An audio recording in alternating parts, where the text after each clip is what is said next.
Hello, in front of me I have SONY Xperia Pro-I, and I'm gonna show you how to take a screenshot on this device.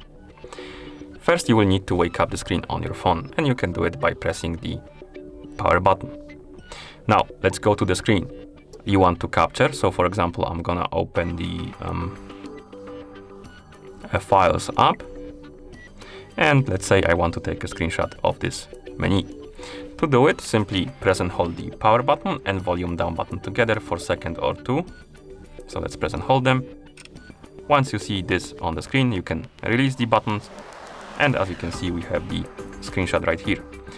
Let's press it again to take another screenshot. And we have options like share and edit. If you tap on share, you can basically share the screenshot via different methods like Gmail, Bluetooth, and other apps that will appear if you have any.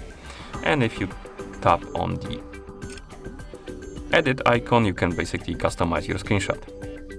You will enter the editing mode, and here we can apply some filters.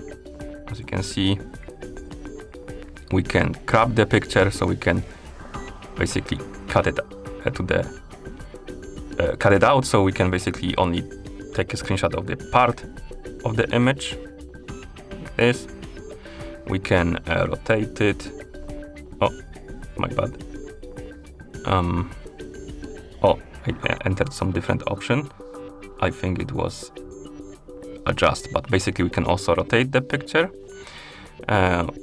We can tap on adjust, so we can add more options like white point, stuff like that. Basically, you can customize this picture as you want. You have different filters, markup, so basically you can draw on it or write on it. And once you're done, you can tap on save copy to save your screenshot. And of course, once you're done taking the screenshot, you can open the files or photos.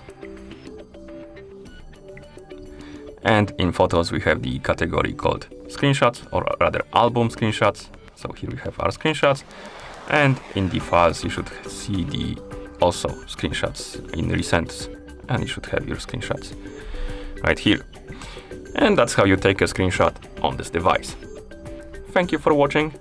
If you found this video helpful, please consider subscribing to our channel and leaving the like on the video.